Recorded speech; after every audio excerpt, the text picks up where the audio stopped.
Eu tenho vivido alguns desafios na minha vida depois de 32 anos que caminho com o Senhor.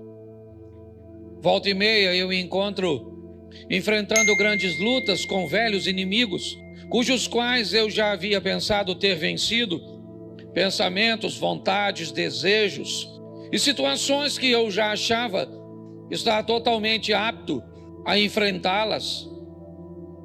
E elas têm retornado com forças descomunais, com pressões muito grandes. Não apenas sobre mim, sobre minha casa, sobre meu casamento, sobre meus filhos, sobre a igreja que eu pastoreio, sobre amigos. O mundo espiritual, ele é muito mais real do que possamos imaginar. Eu quero começar com uma pergunta: como vamos andar com Deus? Como é que nós vamos tornar isso possível? Como é que isso vai acontecer? As diferenças que nos separam são tão grandes que, se olharmos humanamente, isso será impossível. Escolhemos nossos relacionamentos por afinidades. Gostamos de relacionarmos com pessoas que gostam das mesmas coisas que nós, que gostam de cumprir tarefas parecidas, mesmo que não seja a mesma coisa. Mas é legal. Se eu gosto de esporte, talvez alguém não gosta do mesmo esporte que eu, mas ao gostar de esportes, isso pode nos aproximar. Se gostamos de sair, isso pode nos aproximar. Se temos algumas afinidades, certamente isso pode nos tornar próximos e facilitar muito nossa convivência. Porém, quando o assunto é Deus, como é que nós vamos andar com Deus, se não há tanta afinidade assim entre nós e eles? Esse relacionamento tende a ser, às vezes, duro, se tentarmos nos aprofundar nele. Ou então, ele pode ser bem superficial, se não atentarmos para as mudanças que precisam acontecer para que isso funcione. Vou te apresentar alguns textos que eu acho que vale a pena nós refletirmos. O primeiro dele é escrito pelo profeta Isaías, capítulo 55, verso 8. Põe na tela, por favor. Isaías 55, 8 nos diz... Eu passei para aí. Só diz que não dá para colocar, que eu leio. Porque os meus pensamentos não são os vossos pensamentos, nem os vossos caminhos, os meus caminhos, diz o Senhor. Preste atenção, porque nós vamos aprender algumas coisas importantíssimas. Como é que eu vou andar com Deus e vou estabelecer com Deus um relacionamento sadio, se o que Deus pensa é diferente de mim? Se a forma dele pensar é diferente da minha forma? Se por onde ele deseja ir, o que ele deseja trilhar, não é o que eu quero? Como é que este relacionamento vai progredir? Ele vai crescer, porque a Bíblia diz assim: conhecei e prossegui e conhecer. Nós vamos viver de glória em glória, de fé em fé, onde a proposta é uma ascensão, um crescimento. Como é que vamos desenvolver um relacionamento sério, profundo, com alguém que pensa e que deseja fazer, deseja realizar coisas? Seus caminhos são diferentes do nosso. Talvez isso já nos dê um pouquinho, a visão de que não vai ser fácil andar com Deus. Por mais que você o ame, ele pensa diferente de você.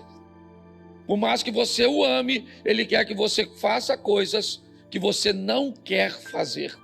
Então isso vai prejudicar um pouco, criar um relacionamento meio truncado.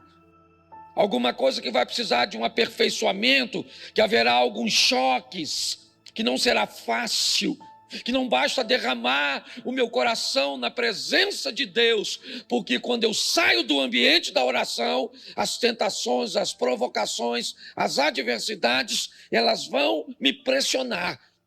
Então eu não vou conseguir ter um relacionamento sério com Deus pautado em amor.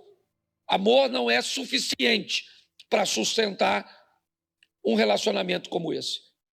Eu vou precisar mais do que simplesmente amar. Eu vou precisar reunir minhas forças para entender como esse processo funciona e agir sobre ele, porque eu penso diferente dele e o caminho dele é diferente do meu. 1 Samuel capítulo 16, verso 7, vai tornar mais extenso essa lista de separação.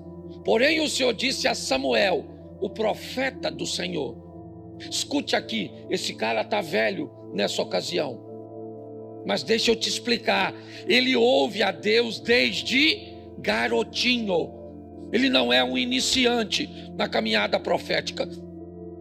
Ele estudou muito tempo ao lado de um profeta muito experiente, chamado Eli. Ele foi treinado, mas o texto está dizendo, está lá, ó, porém o Senhor disse a Samuel: não atentes para a sua aparência, nem para a sua altura, porque eu o rejeitei, porque o Senhor não vê como vê o homem vê o exterior, porém o Senhor o coração. Olha só, se o pensamento dele é diferente do meu, o caminho dele é diferente do meu, agora a ótica dele, a maneira que ele enxerga as coisas é diferente de mim. Eu sou capaz de olhar a aparência, de acreditar que uma pessoa, pelo relógio que carrega no pulso, pelo colar que carrega no pescoço, pelo carro que colocou no estacionamento, pela marca da roupa ou da bolsa que carrega, os homens são capazes de avaliar as pessoas por isso. Deus diz: eu não vejo como vocês veem. Então, como é que nós vamos caminhar para um relacionamento que vá além do culto, que vá além dessas 2 horas, né, por dia, né, ou 4 horas por semana, né, com Deus? Como é que eu vou fazer isso? Como é que eu vou caminhar para algo mais profundo? Tirar essa água do tornozelo e subir um pouco mais, certo? Trazendo profundidade neste relacionamento. Pode ter certeza que isso não será fácil. Está esperando um ambiente fácil para começar a orar? Não vai rolar. Está esperando um ambiente favorável para ler a Bíblia? Não vai aparecer. Você está esperando um momento propício que você queira jejuar? Não vai aparecer. Se você está esperando um ambiente propício e agradável para você fazer as coisas que vão te aproximar de Deus, prepare-se para se manter distante. Porque as coisas que precisamos fazer para estar mais próximos dele, nós não estamos desejosos de fazer. Mas pastor, então tá certo. Como é que nós vamos andar juntos então? O Senhor já nos disse em 2 versículos que não há afinidade entre nós, mas ainda assim eu quero andar com ele, ele quer andar comigo e eu estou interessado nisso. Então eu vou te dar mais 2 versículos. O primeiro, Ezequiel 33, 11. Põe aí. Diz-lhes: tão certo como eu vivo, diz o Senhor Deus, não tenho prazer na morte do perverso, mas em que o perverso se converta do seu caminho e viva. Convertei-vos dos vossos maus caminhos, pois porque a vez de morrer, ó casa de Israel. Preste atenção. Conversão. Se eu quero andar com Deus, eu vou precisar me converter. Eu vou precisar sofrer uma mudança. Convertei-vos dos seus maus caminhos. Não podia ser uma vez só? Para que 2?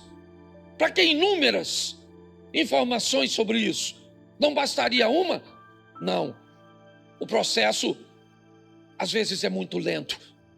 Algumas pessoas podem estar mais atoladas, mais aprofundadas, num ambiente hostil, perverso, desafiador do que outras, traumatizadas, presas a consequências de seu passado. Eu não sei, mas você já deve ter ouvido a história de uma mulher que procura um médico dizendo que tem uma dor no corpo todo. Ela diz: toda parte do meu corpo dói, doutor. Ele disse: eu nunca vi uma doença como essa. Ele diz: todo lugar dói. Ela falou: dói tudo. Aí ele falou: então me mostra. Aí ela foi: dói aqui, dói aqui, dói aqui, dói aqui, dói aqui, dói aqui. E aí ele disse: eu já sei qual é o seu problema. Dedo quebrado. Seu dedo está quebrado. E aí onde você encosta com o dedo, vai doer, querido. Muitas vezes nós nos deparamos com dificuldades, que temos assim, algumas resistências para identificarmos. A palavra conversão é uma palavra desafiadora, porque ela nos expõe a uma mudança que muitas vezes não estamos prontos para fazer. Mas e aí? A outra parte é que vai se converter? Só tem duas partes para que esse relacionamento se consolide. Uma sou eu, a outra é Deus. A palavra para que ele se consolide é conversão. Então, se eu não me converto, quem tem que se converter é Deus para se relacionar comigo? Então não vai ser fácil, não. Não pense que a maioria das pessoas que vivem uma vida sem vergonha, uma vida dupla, querem viver porque não querem, não. Elas querem viver uma vida de santidade, uma vida digna, uma vida decente. Sai de um culto desejoso que durante essa semana seja uma semana de vitória, que ela não entre num site de pornografia, que ela não entre num ambiente de fofoca. Mas como ela vai fazer isso? Sozinha ela não vai. As forças de oposição são muito maiores do que a dela. Para que ela consiga êxito nesse ambiente, ela vai precisar de uma companhia, ela vai precisar de um fortalecimento. E se ela não conseguir alcançar isso, se a força do mal convencê-la de que isso não é possível, não é viável, que ela não merece, você pode ter certeza que o que vai acontecer é ela ser envergonhada. Talvez não no ambiente humano, mas no ambiente espiritual. A conversão é algo que precisa fazer parte da nossa vida para que consigamos este relacionamento próximo, crescente e firme. E para isso, Ezequiel 36, 26, ele nos diz algo: dar-vos-ei coração, porei dentro de vós o espírito, tirarei de vós o coração e vos darei um coração. Preste atenção, olha só. Aí eu estou pronto a querer me converter? Então tá bom. Então eu vou receber uma coisa, e não mais fora, mas agora dentro. Preste atenção, esse é um texto do Velho Testamento, certo? Essa história de um espírito que vem para dentro é uma coisa bem do Novo Testamento. Então preste atenção. Nós precisamos, para ter êxito, permitir que Deus entre. Eu não posso mais caminhar com Deus, simplesmente. Eu tenho que caminhar em Deus. Se eu quero vencer, não dá mais para um Deus que ande comigo. Eu preciso de um Deus que ande em mim. Um Deus que habite em mim. Certo? Que mora. Ah, pastor, mas o Novo Testamento já diz que Deus não habita em templo feito por mãos humanas. Ele pode até não habitar, mas frequenta. Então não vem com essa história, não. Certo? Ah, não vou mais à igreja porque Deus não habita em templo. Não habita, mas ele frequenta esse ambiente coletivo. É importante. E se eu quero viver uma vida digna com Deus, eu preciso permitir que essa dureza de coração, que esse coração cauterizado, insensível, esse coração que não sente mais quando desagrada a Deus, desapareça. Esse é o coração de pedra.